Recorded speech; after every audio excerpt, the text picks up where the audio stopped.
Having some descaling issues with your Kurig, and you've been doing the descaling, running it with cleaner, vinegar, or Kurig descaler stuff, not working, you got to go deeper. This here, take off this here. I already got this unclipped, of course. You see the clips here?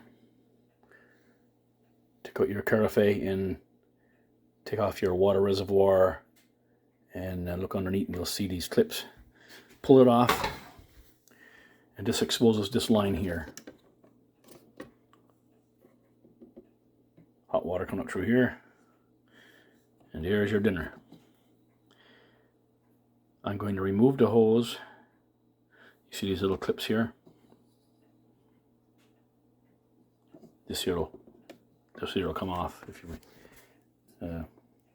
unhook these clips, but as for now I'm just going to remove this hose and see if I can blow through it. And if we look underneath, it's very difficult to see. See, here we go, up here. There's that little pincher with 3 little holes into it. That's what a blockage should be. And that's how you can clean your Kurig. Now, as you can see, I have the holes removed from down there, right there, and I'm going to blow into this tube here, and I can't blow through it, so that's where you need to clean. Get something in a paper clip or something. Don't be too rough. You're just trying to descale, get the calcium or whatever is in there built up, cleaned out of the hole. Then reassemble, and hopefully it'll work better. I just so happen to have these little tip cleaners here.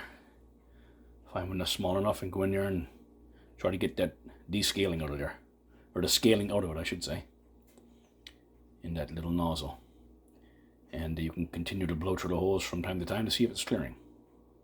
And that's how you can fix your stubborn Kurig or coffee maker that's needs to be descaled and is just not working by the way that's recommended by the manufacturer. Hope that helps. And just to let you know, I use this and clean out the 3 little portholes there. And I'm going to blow into the tube, and you can hear it is unclogged. Hope that is helpful to you.